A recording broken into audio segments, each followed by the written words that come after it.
Sir నమస్కారం sir. నమస్తే అండి.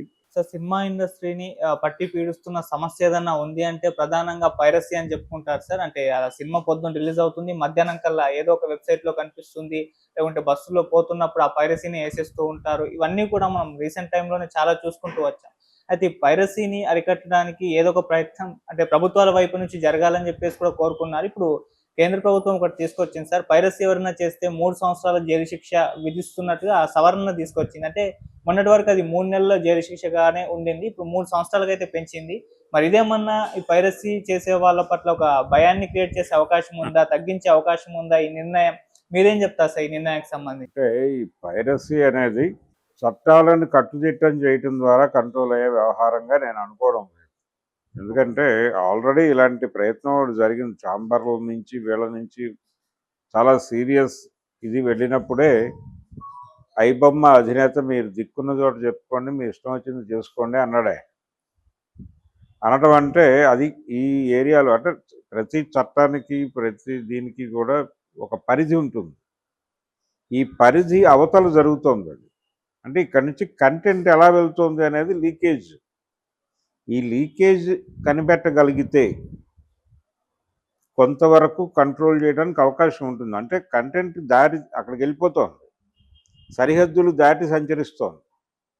మీకు అప్లోడ్ అవుతోంది, ఆ ఎండ్ పాయింట్ ఎక్కడ అనేది నీ పరిధిలోకి వస్తుందా రాదా అనేది చూస్తాడు. వాడు ఎక్కడి నుంచి అప్లోడ్ చేస్తున్నాడు, ప్రతి వాళ్ళకి కొన్ని వేల ఇవి ఉంటాయి ఈ అప్లోడ్ చేయడానికి. ఒకటి కంట్రోల్ చేస్తే ఇప్పుడు ఫారెన్ సైట్లు భారతదేశంలోకి రానివ్వను అన్నాడు నరేంద్ర మోడీ గారు. చూడలేదా ప్రజలు? చూస్తూనే ఉన్నారు కదా. ఎక్కడి నుంచి చూస్తున్నారు, ఎక్కడి నుంచి కనెక్ట్ అవుతున్నాయి మళ్ళీ అంటే వేరే వేరే వేరే. వీడు గతంలో చూసేది నొక్కుతాడు సెర్చ్లోకి వెళ్ళి, అది ఓపెన్ కాదు. ఇది ఈ సైట్ సేవలు నిలిపివేయబడినాయి అని చెప్పేసి వస్తుంది ఒక స్లైడ్. ఇమ్మీడియట్గా బ్యాక్కి వెళ్ళగానే సిమిలర్ కంటెంట్తో ఇంకోటి ఏదో ఉంటుంది, అది నొక్కుతాడు వీడు ఆశగా, అది ఓపెన్ అవుతుంది. అంటే సెర్చ్ ఇంజిన్ ఆప్టిమైజ్ చేయటం అంటే ప్రేక్షకుల్ని దారి తప్పకుండా డ్రైవ్ చేసుకుంటూ తీసుకెళ్ళి వాళ్ళు ఏం చూడదలుచుకున్నారో అది చూపించటమే. ఈ ప్రోగ్రాంలో భాగంగానే జరుగుతుంది ఏదైనా. కాబట్టి వాళ్ళు కూడా వేలాది ఇవి అప్లోడ్ చేయడానికి వేలాది కౌంటర్లు విండోస్ తెరుచుకుని ఉంటారు. ఆ తెరుచుకున్నప్పుడు ఒకటి మూతపడితే ఇంకోటి ఓపెన్ అవుతుంది. అసలు ఈ స్ట్రక్చర్ మీద దాడి జరగాలంటే అంతర్జాతీయ స్థాయిలో జరగాలి. కేవలం ఇక్కడ లీకేజీలు కనిపెట్టడం కూడా కష్టమే. అంటే వాళ్ళకున్న నెట్వర్క్లో నుంచి వాడు దాన్ని పుష్ చేసేటువంటి దీనిలో అంటే దానికి ఉన్న క్యూరియాసిటీని సొమ్ము చేసుకోవటానికి ఆ టైంలో దొరికేటువంటి వెసులుబాటు రెవెన్యూస్, ఇది 2 రకాలుగా జరుగుతుంది. నా ఉద్దేశంలో అదేదో వన్ సైడెడ్ ఇన్కమ్ అని మాత్రమే అనుకోవడం లేదు. సినిమాని వాంటెడ్గా కిల్ చేసేవాళ్ళు వీళ్ళ పెయిడ్ సర్వీస్ కూడా తీసుకుంటారు అనేది ఒక డౌట్ ఉంది. అలాంటి సర్వీస్ కూడా వాళ్ళు చేస్తారు. చేయటం వలన సినిమాలు కిల్ అయిపోతున్నాయి. అందుకని దీన్ని కొంచెం అంతర్జాతీయ స్థాయిలోనే చేయాల్సిన అవసరం ఉంది. జాతీయ స్థాయిలో వీళ్ళేదో 3 సంవత్సరాల శిక్ష లేదు ఉరిశిక్ష పెట్టినప్పటికీ ఇది ఆగుతుందని నేనైతే అనుకోవడం లేదు. కొంచెం దీనికి ఒక నెట్వర్క్ అవసరం. ఈ నెట్వర్క్ అనేది లోకల్గా కంట్రోల్ చేయగలగడానికి ఏదో చిన్న చిన్న ప్రయత్నాలు జరుగుతాయి, కానీ అది కాదు.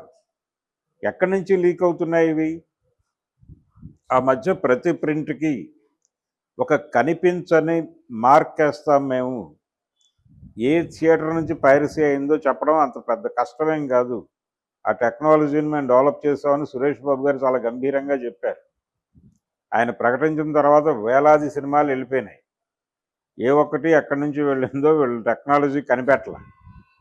అంటే ఆ రేంజ్ మీరు ఏ స్టెప్ తీసుకున్నా దాన్ని అధిగమించి ఒక అడుగు అవతలకేసి చేస్తున్నారు. దీన్ని ఐడెంటిఫై చేసి లోకల్గా లీకేజీ కంట్రోల్ చేయడం కష్టం. ఎందుకంటే వాళ్ళు చాలా పెద్ద అమౌంట్సే పెడతారు అక్కడ. ఇప్పుడు ఒక చిన్న సాధారణమైనటువంటి ఒక 50,000 రూపాయల ఉద్యోగం అనుకుందాం. నీకు ఒక 50 లక్షలు లేకపోతే ₹1,00,00,000 ఆఫర్ ఇస్తే వాడు టెంప్ట్ అవుతాడు కదా. టెంప్ట్ అయితే తన పరిధిలో తాను ఏం చేయగలడో అది చేస్తాడు. అది చాలు వాళ్ళకి ఇక్కడి నుంచి కంటెంట్ తీసుకెళ్ళటానికి. తీసుకెళ్ళిన తర్వాత దాన్ని వాడు ఏమీ చేసుకోవడానికి లేకుండా చేయగలిగితే ఇది ఆగుతుంది. ఇది నిష్ప్రయోజనం అవుతుంది. దీన్ని నిష్ప్రయోజనం చేయాలి అనేది ప్రోగ్రామ్‌గా ఉండాలి. అది కేవలం భారతదేశంలో కేంద్ర ప్రభుత్వం నుంచో చట్టం వస్తే అవ్వదు. ఇది కంట్రోల్ చేయడానికి అంతర్జాతీయ స్థాయిలో సైబర్ ఏరియాలో ఎంటర్ అవ్వాలి.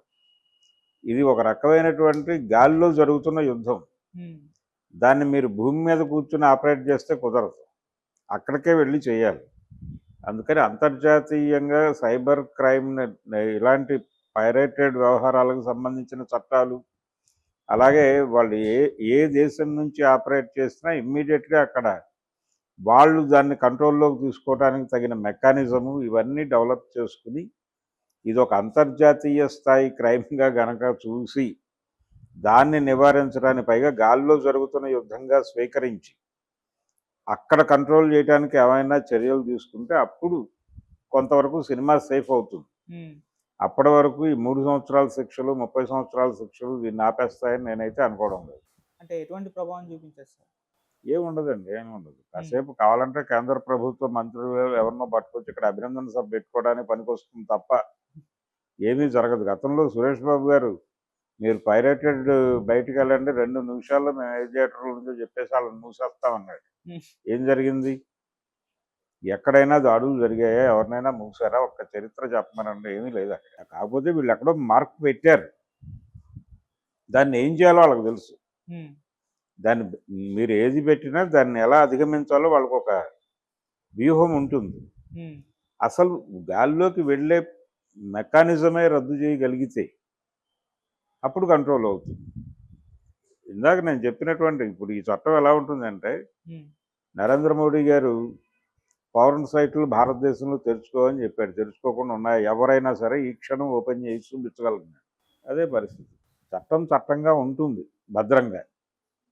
యాక్టివిటీ జరుగుతుంది. దాని మానాన దేని మానాన అది పనిచేస్తాయి. ఎప్పుడైనా ఎవడైనా ఏదైనా తప్పు చేసి దొరికితే ఆయన తీసుకొచ్చి ఈ చట్టం కింద బుక్ చేసి 3 ఏళ్ళు జైలు వేస్తారు.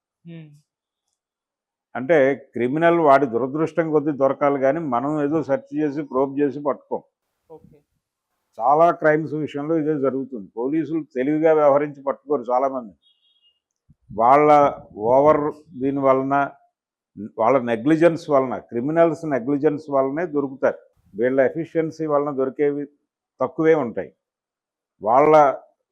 వాళ్ళ ప్రాపర్గా వాళ్ళు తమని తాము ప్రాపర్గా గైడ్ చేసుకోకపోవడం వలన చాలా అరెస్టులు జరుగుతాయి. అందుకని అన్ని వీళ్ళ ఖాతాలోకే వచ్చేస్తాయి. అట్లా ఎవరైనా దొరికితే ఈ పైరేటెడ్ వాళ్ళు ఎక్కడైనా అనుకోకుండా వాడు చేసే టెక్నికల్ తప్పుల వలన దొరికితే వాడిని పట్టుకొచ్చి 3 ఏళ్ళు శిక్ష చేస్తారు. వాడు రెమిషన్ బోను ఒక 2 సంవత్సరాల 2 నెలలు చేసి బయటకు వచ్చేస్తాడు, అయిపోతుంది. Okay sir. ఈ లోపల బెయిలు, మధ్యలో రిమాండ్లు, అడపాదడప ఇవన్నీ కలిపి ఫైనల్గా సెటిల్మెంట్.